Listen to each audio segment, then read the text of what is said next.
Namaskar, I'm Manoj Kumar. Welcome to the program Meet Doctors. Today you'll meet Dr. Pankaj Malhotra, Professor, Department of Hematology and Medical Oncology, PGI, Chandigarh. He talks about cancer, types of cancer and its treatments. So without spending so much time, let's meet Dr. Pankaj Malhotra. आज हम एक ऐसी नई therapy की बात कर रहे हैं जो कि एक कैंसर के फील्ड में जिसने रेवोल्यूशन कर दिया है। इस थेरेपी का नाम है CAR T cell therapy, CAR-T cell therapy, chimeric antigen receptor T cell therapy. ये थेरेपी क्या है?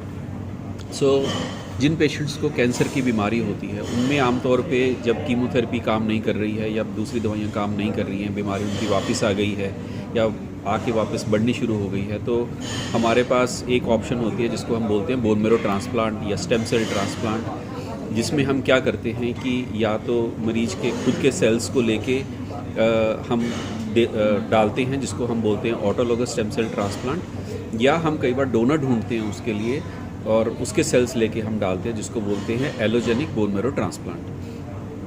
ये दोनों चीज़ें जो हैं ये ज़्यादातर जो पेशेंट्स इसके लिए जिनके लिए यूज़ होती है वो है ब्लड कैंसर या एक्यूट ल्यूकीमिया, लिम्फोमास और माइलोमास। ये सारे एक तरह के ब्लड कैंसर्स हैं। तो अब आगे जो एडवांसमेंट हुई है उसमें उन्होंने ये देखा कि अगर आपने ट्रांसप्लांट कर भी दिया उसके बावजूद भी बीमारी वापस आ जाती तो क्या किया जाए जिसकी वजह से इस बीमारी के ऊपर कंट्रोल किया जाए।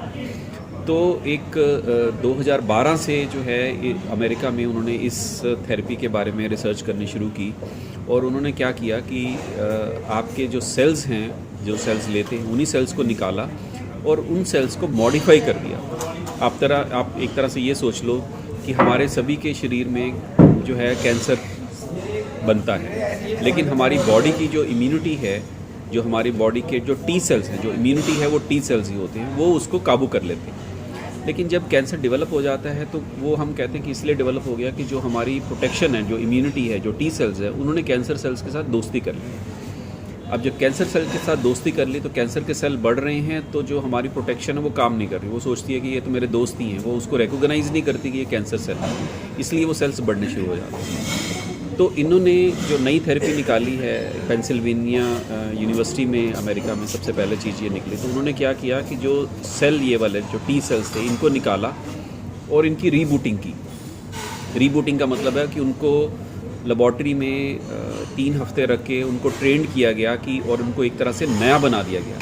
और जब इन सेल्स को वापस डाला गया जिनमें कैंसर है तो ये कैंसर सेल को अब इन्होंने कहा कि अरे ये कैंसर सेल कहाँ से आ गए, ये तो बॉडी में होने नहीं चाहिए। तो उनके साथ फाइट करना शुरू किया और कैंसर को उन्होंने इरेडिकेट कर दिया।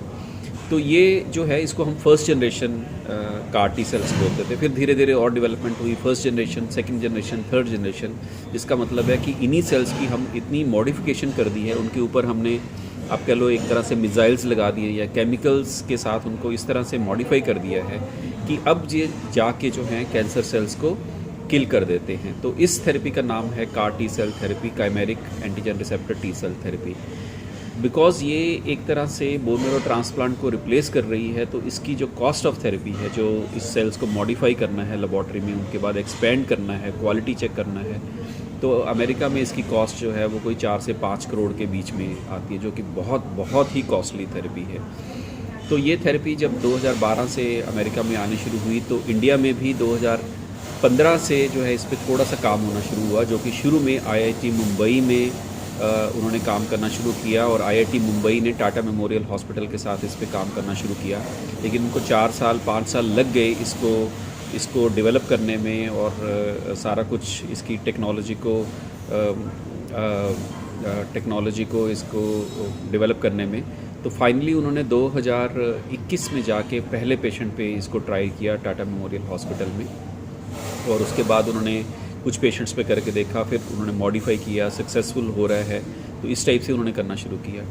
इसके साइमल्टेनियसली जो है एक और कंपनी जो है जिसका नाम है इम्यूनिल, वो बेंगलोर बेस्ड कंपनी है और जिसमें कि डॉक्टर सिद्धार्थ मुखर्जी जिन्होंने दी कैंसर पे बुक भी लिखी है, बुकर उनको प्राइज़ भी मिला हुआ है और भी बड़ी सारी बुक्स लिखी हैं। और उन्होंने और किरण मजूमदार जो बायोकॉन कंपनी के हैं, इन दोनों ने और कुछ लोग और मिलके इन्होंने एक कंपनी बनाई जिसका नाम है इम्यूनिल।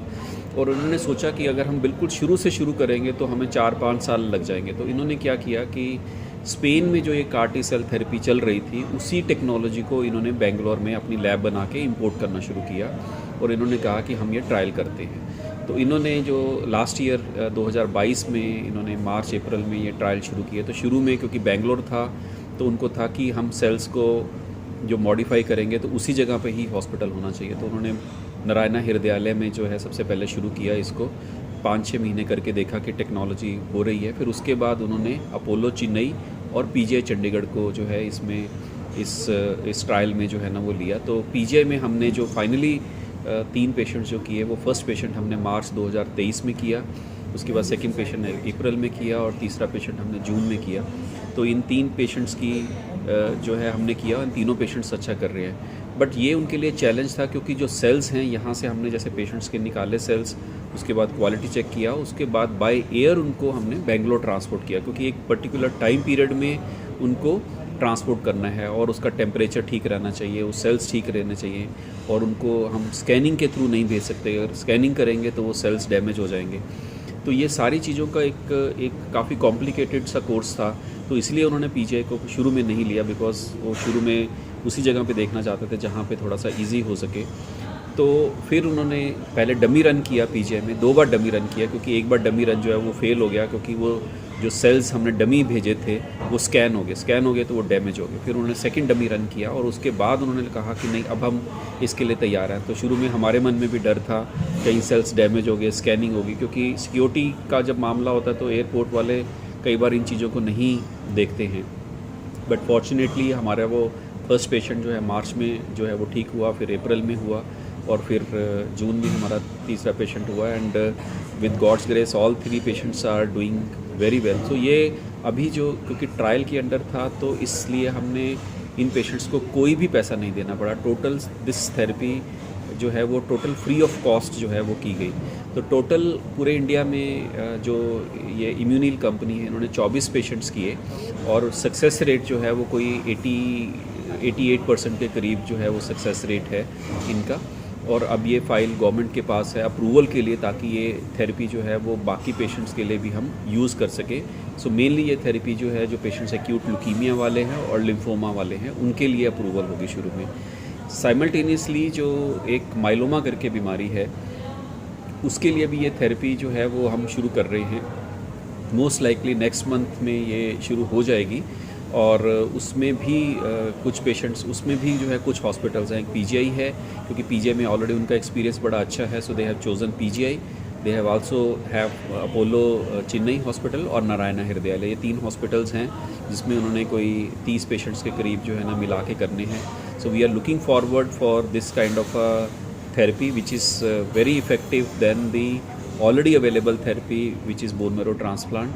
एंड एक तो हम गवर्नमेंट से अप्रूवल की वेट कर रहे हैं, आ जाएगी तो PGI में हम वो आम पब्लिक के लिए शुरू कर सकते हैं। और उसके बाद जैसे माइलोमा का ट्रायल होगा नेक्स्ट ईयर तक होगा और उसके बाद उसके लिए जब अप्रूवल होगी तो माइलोमा पेशेंट्स के लिए भी यूज़ कर सकते हैं। जैसे कि ये इन कैंसर पेशेंट्स के लिए आ रही है क्योंकि ये टेक्नोलॉजी इतनी बढ़िया है, तो जितनी भी और बीमारियां हैं जिनमें हम कहते हैं कि बॉडी का इम्यून सिस्टम जो है वो काम करना बंद कर दिया है या उसने अजीब सा काम करना शुरू कर दिया है, जैसे SLE, एक सिस्टमिक ल्यूपस एरिथेमेटोसिस करके ऑटोइम्यून डिसऑर्डर है जो रूमेटोलॉजी वाले देखते हैं, मल्टीपल स्क्लेरोसिस जो न्यूरोलॉजी वाले देखते हैं। तो ऐसी तरह से बड़ी सारी ऑटोइम्यून जो बीमारियां हैं उसमें भी इसकी ऑलरेडी ट्राई कर चुके हैं। जर्मनी में उन्होंने ट्राई किया है और उन्होंने शो किया है कि उसमें बड़ा अच्छा काम जो है ये थेरेपी कर रही है। तो फ्यूचर जो है वो हमें लगता है कि आगे जो है वो काफ़ी ब्राइट है with this form of therapy. और अभी जैसे कॉस्ट है इंडिया में, हम उम्मीद कर रहे हैं कि शायद अमेरिका में 4-5 करोड़ है, तो इंडिया में शुरू में शायद 60-70 लाख के आसपास की आएगी। लेकिन जैसे जैसे ये थेरेपी अवेलेबल होगी, बनेगी और कंपनी आएंगी, तो हमें उम्मीद है कि 20-30 लाख के आसपास तक आके ये थेरेपी हो जाएगी। So we are looking forward for this form of therapy.